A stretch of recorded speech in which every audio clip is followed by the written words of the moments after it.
Hey, how you guys doing? This is Rock. This is Life Out Loud. We got our cameraman Mike over there, and we got our co-producer right there. And we're just hanging out here in beautiful Sanibel Island in Fort Myers, Florida, in Lee County. And we were just discussing being a defeatist, and even worsely being that way towards yourself. When you have dreams and plans for your life, you should definitely try to go after them, and you should definitely try to get a game plan. Mike and I were talking about his plan. He has an idea that he wants to move out to California and start up a production company over there, or get into the production industry over there.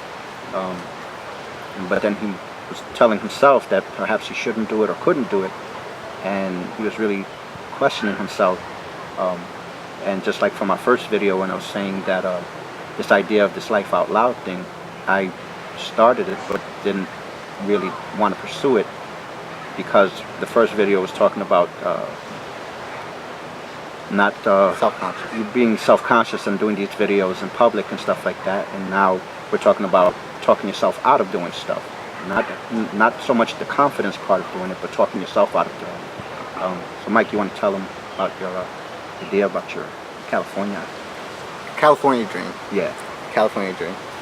I always wanted to live out in California, because why not? It's a good enough reason. Yeah, it's California. Not only that, I mean, if you watch the movie Blow, like, not the story behind Blow, but like the scenery, the movie, right. The scenery of the movie. It's gorgeous out there. And yeah, Florida's nice too, but like, there's so much, like, I like the entertainment industry. I eventually would like to go out and pursue it, and that's my goal, is to pursue it, but not as much into acting and all that, because I'm not about that. But as for working the camera, you know, doing the audio, visual, production, direction. Yeah, the production of it, the editing, you know, or even directing it. You know, I want to do it, but for the longest time I kept saying, like, no, you're not going to do it. I'm like, why are you going to move out to California for? You ain't going to, you know, you're not going to do it. It's ridiculous. Yeah. And that right there, when we're talking about being, you know, self-defeatist. New word, yeah. New I don't word. know if it is a or word. If it, Somebody that's Google how, that. Google, because self-defeatist. we're obviously not educated. We're putting words together here, but anyway. Okay. But anyways, right there was already self-defeat, because I already stopped myself before even pursuing what I wanted to do. Right. When in reality, the only way you'll ever find out is to pursue it. And, you know, and I read a quote, and I'm not sure who said it. I think it was Mark Twain, actually, where failure is failure when you choose to stay down, not when you get up to try it again. So you haven't reached failure until you actually stop trying it. So I already failed without even trying it. Right, coming out the gate. You know, so I already set myself up for failure. Right. And that's exactly the opposite of what we wanted to do. Right, yeah. You want to set yourself up for success. Now, granted, California is a very rich and luxurious place to live. Yeah, for the most part, a lot of areas. areas. And not only that, you got it's just a high cost of living. That's pretty much what I mean. The general concept is that cost of living is way high compared to getting a nice house or duplex or apartment in Florida for like $500, $550 a month. In California, for a studio apartment, you're probably gonna have what, like, it's in New York, like New York, $1,400. Yeah, $1,400, $1,500 for a studio apartment. Which in reality, that's all I need, because it's just me. But but that's, you know, that's the dream, is to move out to California and do it. And I kept telling myself, I'm like, okay, yeah, I'm gonna do this. But then already, without knowing it, I was starting to limit myself, because I was saying, well, I don't have to go all the way out to California. I could go Miami, I could go to Jacksonville, I could go to Tampa. Like, there's cities, I could try it out there. But in reality, I'm doing that because it's still within the same state, and it's still close to my family that I can fall back on if anything were to happen. Now, it's not that family hasn't said, like, oh, when you leave, you're not welcome back. No, if anything, my aunt told me, just make sure, when you go, just make sure you have enough money to come back. And just to be like, Titi, I need to go home. Like, need to come home. Just have enough money to save up to bring my ass back to back to Florida. back to Florida. Yeah, and that's not to say that you're setting yourself up for failure by having an option B. It's being responsible. It's the responsible thing to do, because it's one thing to have a dream like that and just go at it like hog wild and just go for it, go for the gusto and don't even think about how you're going to do it. It's another thing to seriously sit down and, like he's saying, give yourself a realistic time frame, giving yourself, a decent amount of time to plan for that trip and that attempt, so that way you give it the best opportunity to succeed right out the gate, as opposed to stopping yourself right at the gate and telling yourself, maybe I don't know, maybe I can't do this, or giving yourself your option B should not be like what he was saying, saying, oh, well, I can move to Jacksonville or Tampa or Miami. That shouldn't be your option B. If your goal was to go to California, go to California. Just make sure that you have your option B, which would be the total security package, the parachute package, so to speak, where you're able to get yourself back to some stability, to regroup and go after your next dream. It's not that you're going to say, okay, I tried the California thing, didn't work out, so I came back home and that's it. It would be that, I tried it didn't work out, so now I got to go back to Florida, regroup, and try it again. It's not to give up on your dream, it's just to have that safety net so that you can attack it again from a different angle. And that goes for anything that you're doing in life. His dream is to go to California and get into production and direction and stuff like that. My dream, I don't even know what my dream is. My dream is doing this, talking to you guys about these kind of things. And when he goes to California, I'll probably have to do this with him through Skype. But, but that will be the case at that time. And, but the whole idea is to have your plan B, but your plan B shouldn't be short selling your original plan. It should just be a safety net for in case that plan falters, you don't quit on the dream, you just regroup and have the option to be able to regroup. And that's pretty much what I feel about that. You got to keep trying to do what you want to do in your life. I mean, the limits that you put on yourself really are just your limits. And the hang-ups that you have about yourself and the hang-ups that you have about the dreams and the things you want to pursue are just that. They're just hang-ups, and you can work through them and get over them. A lot of people might say it's easier said than done, but it isn't. It really is done when you go and you attempt to do it. And like Mike was saying, you're not failing until you actually give up.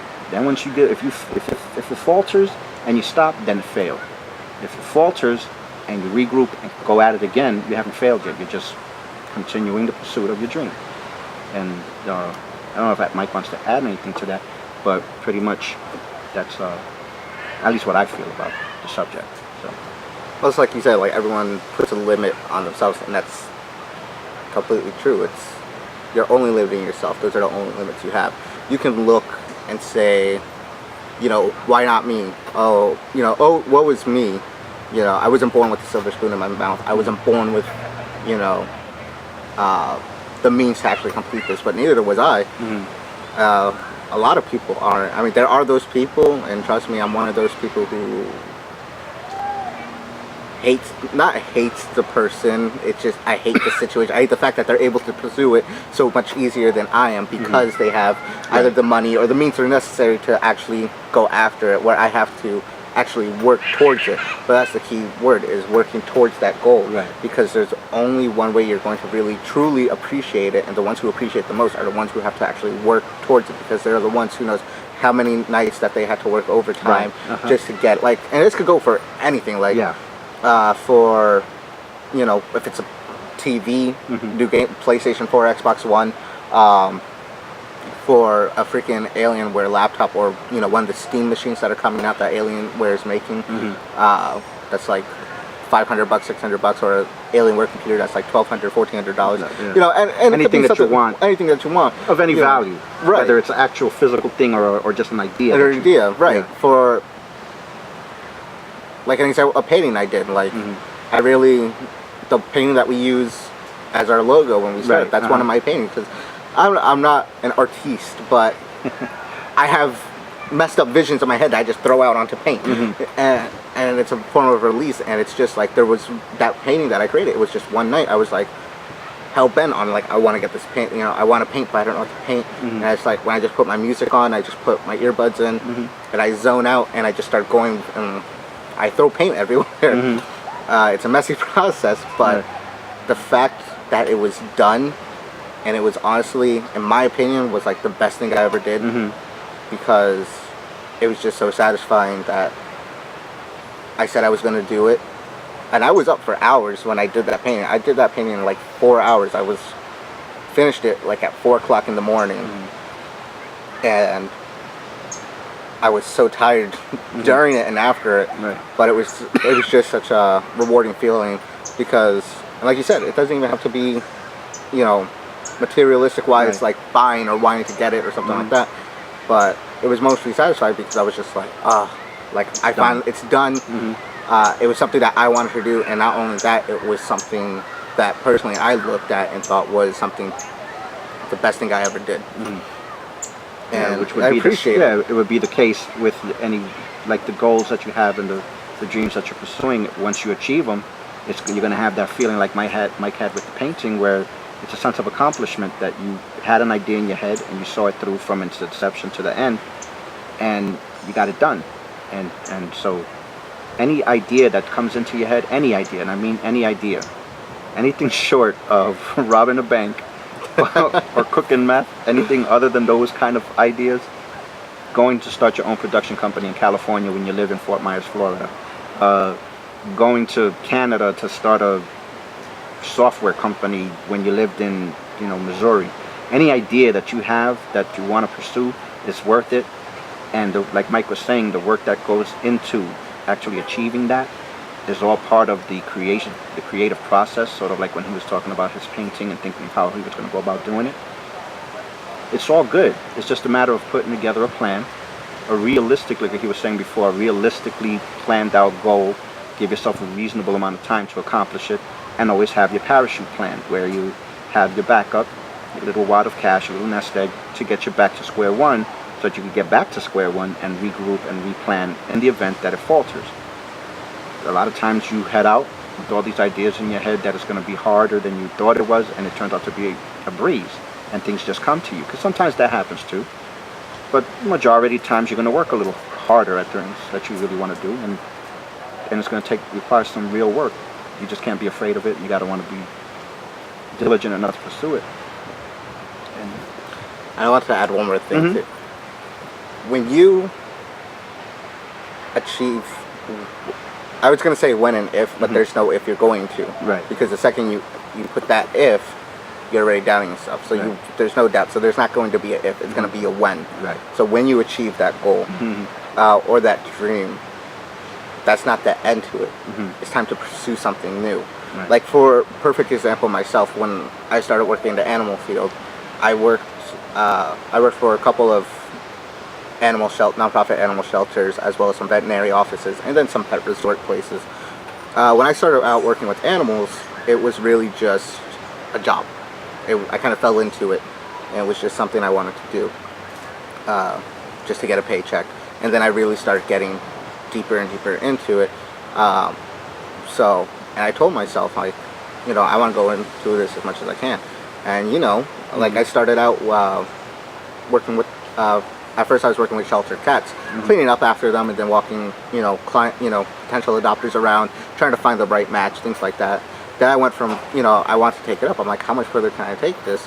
So next thing you know, they put me to work in the clinic part of the shelter, where I was assisting the veterinary technician, the veterinarian himself, administering medications, watching bowel movement, things like that. Learned the medical aspect of it, to then actually helping during surgeries.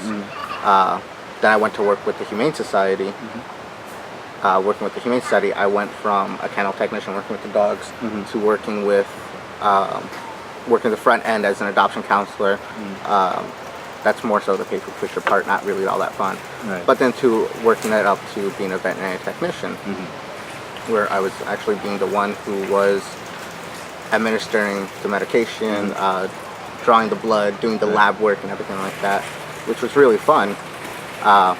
Unfortunately, that's really as far as it goes in the animal care field. Is like, you could be a kennel worker to a receptionist, and then to your veterinary assistant and your veterinary technician, and then the step above that would be an actual veterinarian. But and the whole thing is to be real with yourself.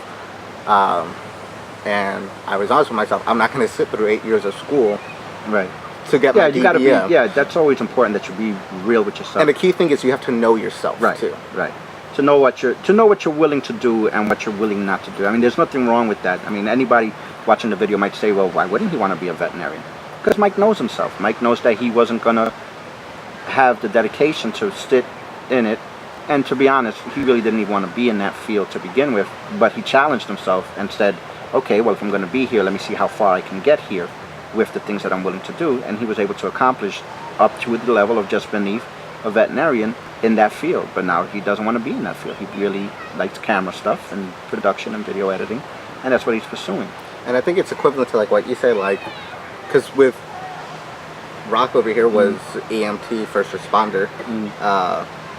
And you said, pretty much said, like, you could even went for your doctorate. Mm-hmm. Yeah. All the knowledge that you knew, you pretty much knew all that, pretty much what a doctor would know. Right, right. And it's pretty much the same thing, like with a veterinary technician. It's like you pretty much, and for those of you who are interested in working in the animal field and want to know what it's like to work in a vet's office as a technician or anything like that, pretty much you are the veterinarian. Because the veterinarian, seriously, he walks in.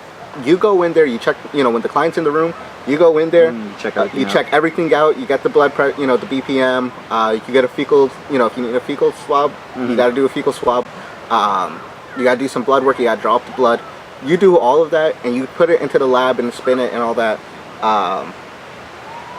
in other words, you do all the work, and the doctor just reads it off the paper what you did. Right. And that's all it is. That's all it is, yeah. And it's the same, like when I was with the department, and a lot of my partners and other lieutenants and chiefs and captains would tell me, why don't I take the test? Why don't you take the test? You know all this stuff. Why don't you just take the test and become a lieutenant or a chief or a captain?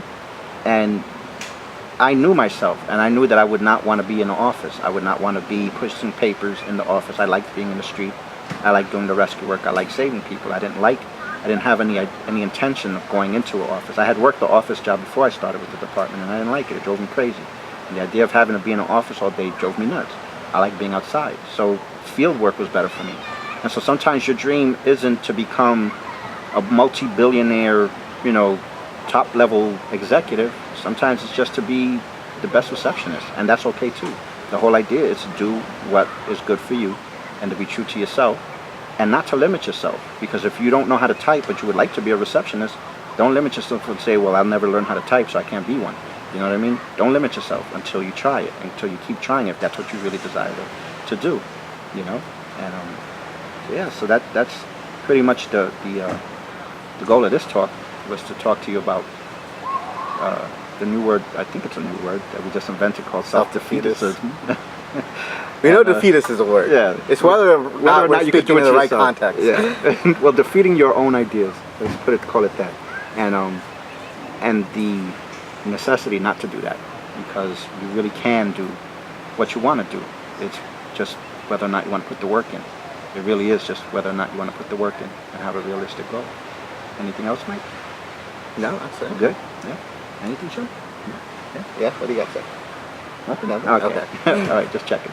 Well, it's Rock, Mike, and Shem here at Life Out Loud. Thanks for visiting. Subscribe to the channel, like our webpage, and hang out with us sometime.